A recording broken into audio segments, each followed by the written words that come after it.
La Biblia no es simplemente un compendio de enseñanzas morales o un registro histórico de una civilización antigua. Es una revelación divina que trasciende la lógica humana, abriendo portales hacia realidades espirituales más allá de nuestro entendimiento. En sus páginas encontramos más que relatos sobre la humanidad. Hay claves ocultas, misterios celestiales y visiones de lo eterno que desafían incluso a los más sabios del mundo. Uno de los grandes enigmas que aparecen en las Escrituras es la existencia de los llamados hijos de Dios antes de que el universo tomara forma. ¿Quiénes eran realmente estos seres? ¿Hacía la Biblia alusión a ellos como ángeles, manifestaciones divinas o criaturas con un propósito especial? Estas preguntas han sido objeto de estudio y controversia entre eruditos, teólogos y estudiosos de la Biblia durante siglos. En este documental, te invitamos a emprender un viaje profundo a través de la Biblia para descubrir lo que realmente nos dice sobre estos seres misteriosos. Estudiaremos pasajes del Antiguo y Nuevo Testamento, analizaremos escrituras proféticas y exploraremos fuentes judías antiguas y textos no canónicos que podrían arrojar luz sobre este tema.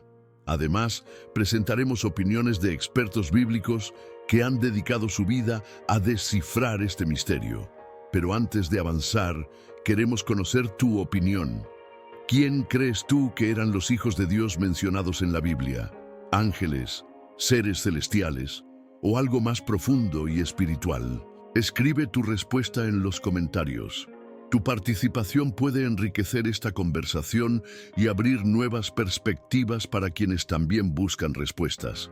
Comencemos desde el principio. La Biblia inicia con una afirmación poderosa. En el principio creó Dios los cielos y la tierra. Génesis 1:1.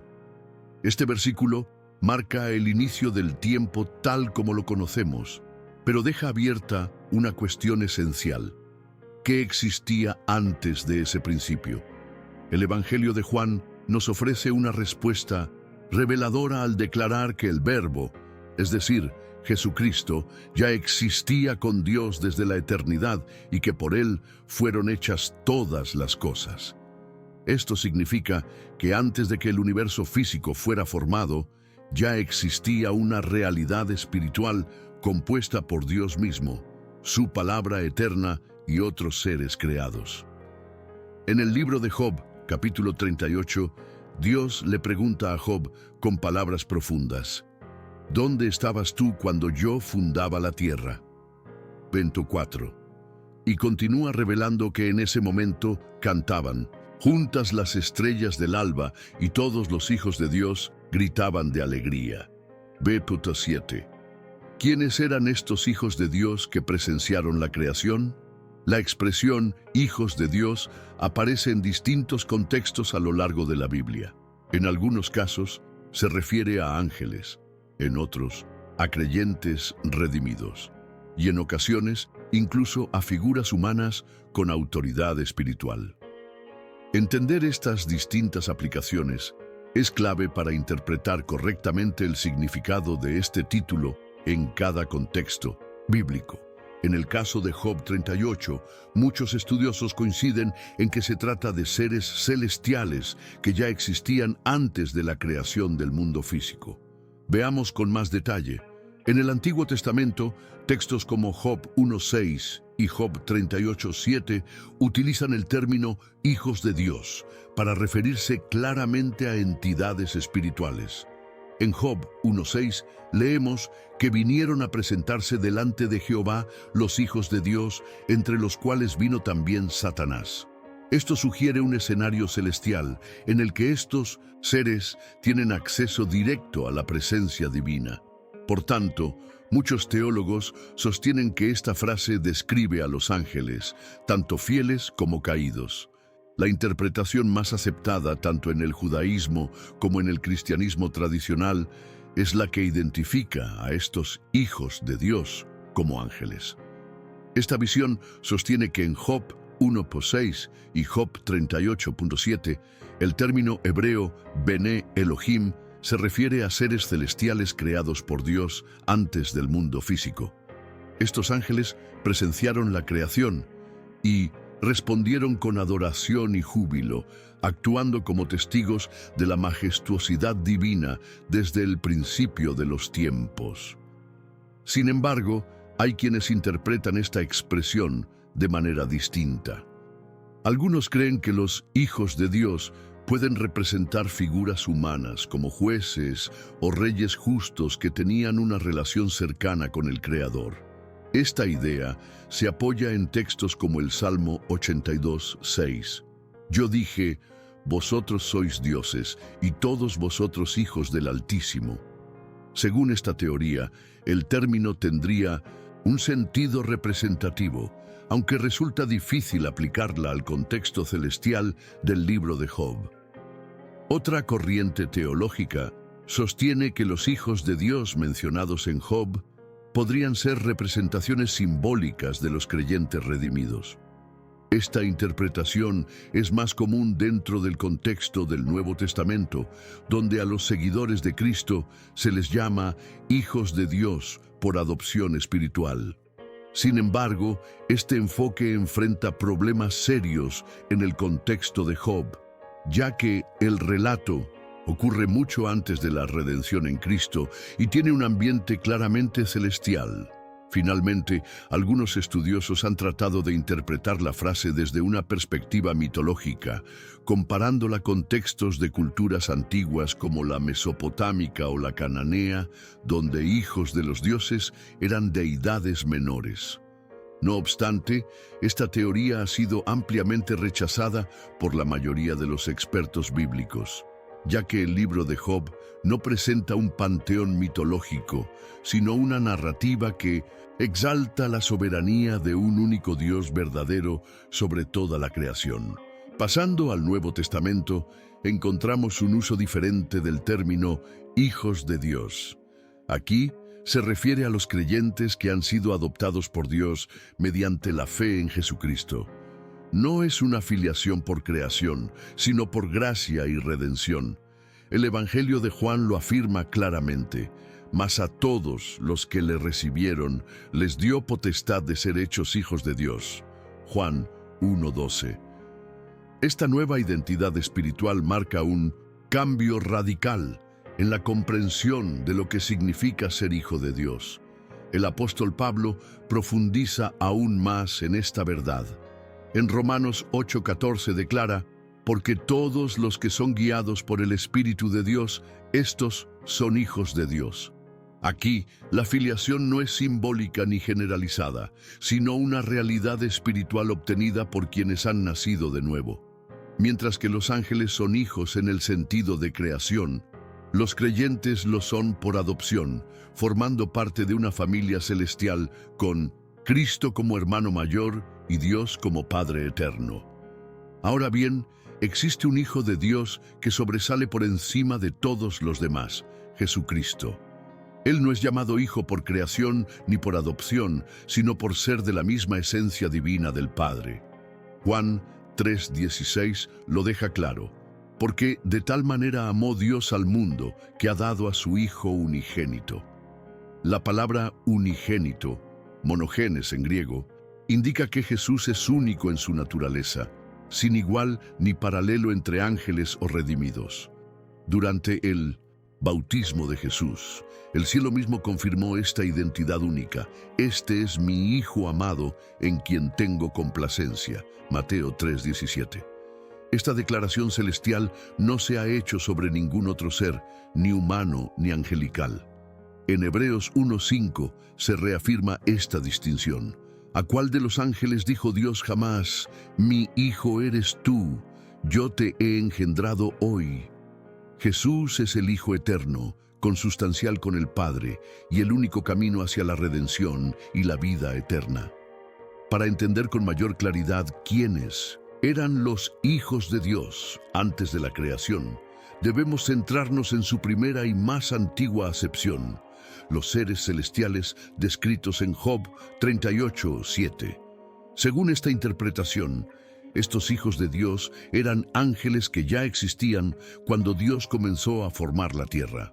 El texto los presenta junto a las estrellas del alba, sugiriendo su existencia anterior al mundo físico y su participación en la adoración gloriosa del Creador. A lo largo de la historia, diversos teólogos han analizado este pasaje para comprender la función y el origen de los ángeles. Juan Calvino, en su comentario sobre Job, afirma que estos seres fueron creados antes del mundo visible, no como dioses menores, sino como testigos del poder divino. Según Calvino, su regocijo ante la creación es una prueba de su dependencia absoluta de Dios y de su papel subordinado en el orden celestial. El comentarista puritano Matthew Henry también interpreta a los hijos de Dios de Job 38:7 como ángeles. En su célebre comentario bíblico, afirma que estos seres fueron los primeros habitantes del universo y que su alegría ante la creación es comparable al gozo que experimentan los redimidos al ver la voluntad de Dios cumplida. Para Henry, las estrellas del alba subrayan la gloria y pureza de estos seres, creados exclusivamente para exaltar la grandeza divina. John Gill, en su exposición bíblica, refuerza esta visión con el apoyo de la tradición rabínica. Cita el Targum de Jonatán, una antigua traducción aramea del Antiguo Testamento, donde se afirma que los ángeles cantaban himnos de alabanza mientras Dios creaba la tierra. Según Gill, los hijos de Dios fueron hechos a imagen de Dios en santidad y sabiduría, y su regocijo ante la creación es muestra de su función primaria: ser adoradores eternos del Señor desde los comienzos de todo. Charles Spurgeon, el reconocido predicador bautista, también interpretó Job 38:7 como una escena de júbilo celestial. En uno de sus sermones titulado El gozo del Señor es nuestra en fortaleza, afirmó que los ángeles ya existentes se unieron en alabanza cuando vieron la creación surgir por el poder de Dios. Para Spurgeon, este gozo angelical es una anticipación del cántico de los redimidos en la nueva creación en Cristo, cuando toda la obra divina sea finalmente restaurada. Tomás de Aquino, en su Suma Teológica, sostiene que Dios creó primero a los seres espirituales antes de formar el mundo físico. Como ser espiritual, Dios inició su obra creando criaturas espirituales, los ángeles, cuyo propósito fundamental era servir y glorificarle. La Biblia los presenta como testigos celestiales de la creación, que no participaron directamente en ella, pero sí la contemplaron con reverencia, reconociendo la majestad del Creador en cada acto creativo. Estos hijos de Dios tenían funciones claras desde el principio: adoración continua y ejecución de la voluntad divina. En Apocalipsis 4:8 se describe la adoración perpetua de los seres celestiales. Santo, santo, santo es el Señor Dios Todopoderoso, el que era, el que es y el que ha de venir. Esta adoración no es forzada, sino la expresión más pura de amor, gozo y reverencia hacia un Dios santo y eterno que reina sobre todo lo creado. Orígenes, uno de los primeros pensadores cristianos, enseñaba que los ángeles fueron creados para contemplar y glorificar a Dios desde el inicio. Agustín de Hipona también sostenía que su existencia tenía como fin amar a Dios y obedecerle sin reservas. Jonathan Edwards afirmaba que el gozo de los ángeles en la adoración es una expresión de la perfección celestial. Todos coinciden en que estos seres gloriosos fueron formados para servir, adorar y reflejar la gloria de Dios por toda la eternidad. Además de adorar, los hijos de Dios también fueron creados para ejecutar los planes del Altísimo. En Daniel capítulo 10 se nos presenta una escena en la que un ángel es enviado en respuesta a la oración de Daniel. pero enfrenta oposición espiritual. El versículo 13 dice: «Mas el príncipe del reino de Persia se me opuso durante 21 días, pero he aquí Miguel, uno de los principales príncipes, vino para ayudarme». Esto revela un mundo invisible donde los ángeles actúan activamente. Martín Lutero, en su comentario sobre Daniel 10, enfatiza que los ángeles son combatientes en una guerra espiritual. La resistencia que encuentra el mensajero de Dios muestra que no están simplemente observando, sino luchando por el cumplimiento del propósito divino. John Wesley también destaca en sus sermones que los ángeles son ejecutores de la providencia divina, cumpliendo con fidelidad las instrucciones del cielo, interviniendo en la historia humana bajo el mandato de Dios. Por tanto, los hijos de Dios no solo se alegraron en la creación, sino que desde el inicio han sido parte activa del gobierno de Dios sobre el cosmos. Son instrumentos del cielo, mensajeros de luz y ejecutores del plan eterno.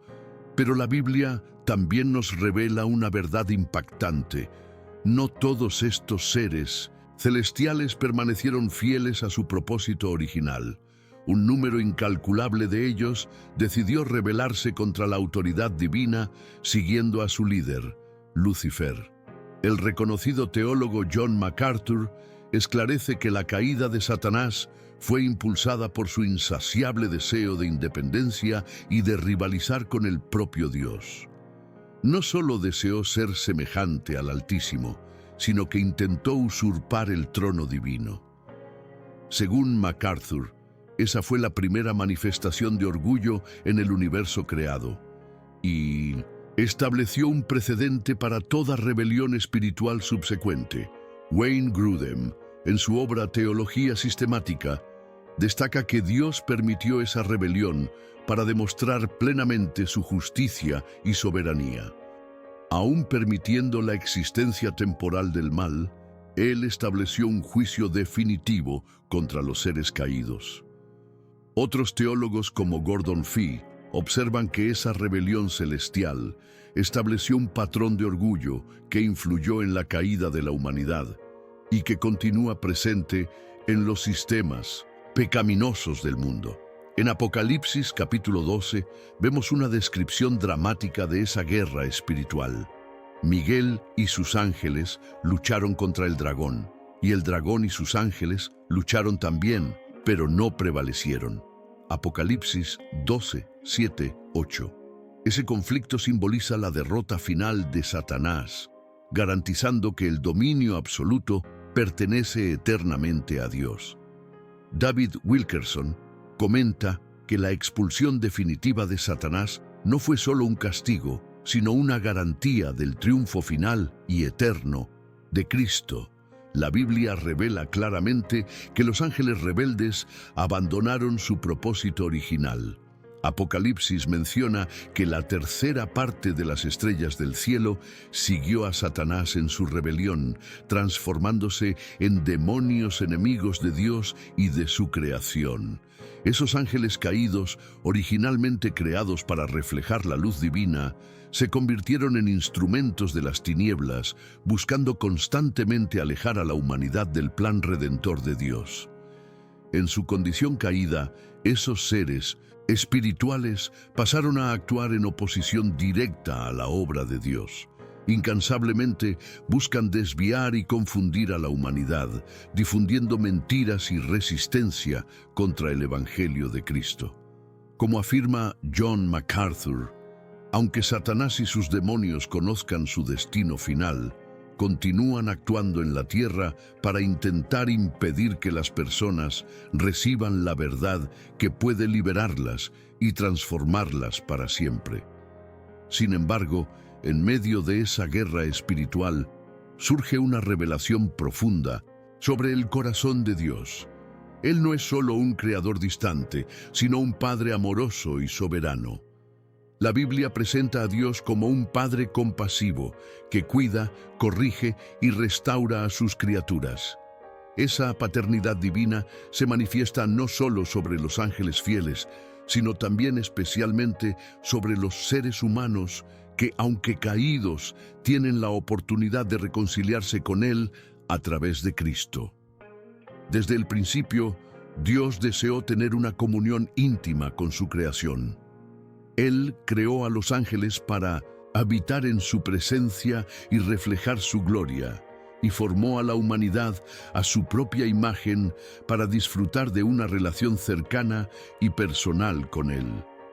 Desde Adán en el Edén hasta la encarnación de Jesucristo, Dios siempre demostró el profundo deseo de estar cerca de sus hijos, guiándolos, instruyéndolos y revelando continuamente su plan perfecto. Sin embargo, Dios también es justo, y su justicia no permite que la rebelión y el pecado permanezcan impunes para siempre. Aunque haya permitido temporalmente la existencia del mal, Él estableció un juicio definitivo contra Satanás y todos los que se rebelaron contra su autoridad. Como afirma John MacArthur, llegará el momento en que Dios juzgará definitivamente toda rebelión, confirmando así su perfecta justicia y santidad ante todo el universo creado.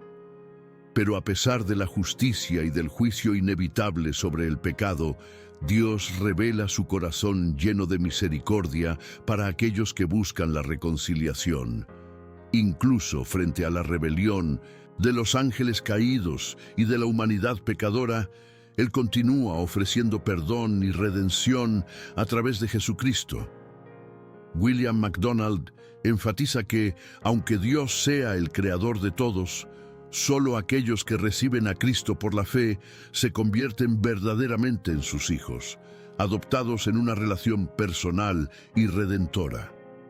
Al estudiar profundamente el tema de los hijos de Dios antes de la creación del mundo, comprendemos el perfecto equilibrio establecido por Dios desde la eternidad. Vemos su soberanía absoluta sobre todo lo que existe, así como la adoración ininterrumpida de los seres celestiales que proclaman continuamente su gloria. También nos hacemos conscientes de la realidad del conflicto espiritual que comenzó en los cielos y continúa reflejándose en la batalla que enfrentamos diariamente aquí en la tierra. Ese conflicto espiritual no solo moldeó el escenario cósmico inicial, sino que también afecta directamente nuestra vida actual. Sin embargo, la Biblia nos ofrece una esperanza concreta. A través de la gracia ofrecida en Cristo, somos llamados a ser hijos de Dios en un sentido aún más profundo y glorioso. No somos solo criaturas hechas por su poder, sino herederos de Dios y coherederos con Cristo, destinados a compartir su gloria eterna. Esa identidad de hijos adoptivos no es solo una promesa futura, sino una realidad presente que transforma nuestra vida ahora. Somos llamados a vivir a la altura de esa identidad celestial, reflejando el carácter santo de nuestro Padre, permaneciendo firmes en la fe y perseverando en medio de las batallas espirituales. Nuestra verdadera ciudadanía está en el cielo, y es ese conocimiento el que nos da fuerza y esperanza para vivir fielmente hasta el día en que finalmente veremos a Dios cara a cara. La comprensión de esta verdad eterna debe influir en cada aspecto de nuestras vidas, inspirándonos a buscar la santidad, la perseverancia en la oración y una profunda comunión con Dios. Como hijos adoptivos, tenemos acceso privilegiado al Padre Celestial que continuamente nos capacita para resistir a las tentaciones, vencer los ataques espirituales y cumplir la misión que se nos ha encomendado de testificar sobre su amor y gracia al mundo. Por lo tanto, que esta revelación sobre los hijos de Dios antes de la creación sirva para recordarnos la majestad, sabiduría y soberanía incomparables de nuestro Creador, que también nos lleve a reconocer la seriedad de la guerra espiritual en la que estamos inmersos y la importancia de permanecer vigilantes, siempre revestidos con la armadura espiritual, según se describe en Efesios 6, preparados para resistir firmemente a las fuerzas contrarias al plan de Dios. Por encima de todo, que este estudio te lleve a una mayor gratitud por el extraordinario privilegio que tenemos de ser adoptados por Dios como sus hijos amados. Que eso renueve tu esperanza diaria, fortaleciendo tu fe e inspirándote a vivir plenamente la identidad celestial recibida a través de Cristo. Comparte estas verdades con otras personas para que también puedan descubrir y experimentar la riqueza de esta revelación espiritual. Gracias por acompañarnos en este viaje espiritual y teológico. Esperamos sinceramente que este contenido haya enriquecido tu vida y edificado tu fe. Si este estudio te ha bendecido, no olvides compartirlo con otras personas. Así, juntos llevaremos aún más lejos las profundas verdades de la palabra de Dios. Nos vemos en el próximo video y que Dios te bendiga abundantemente.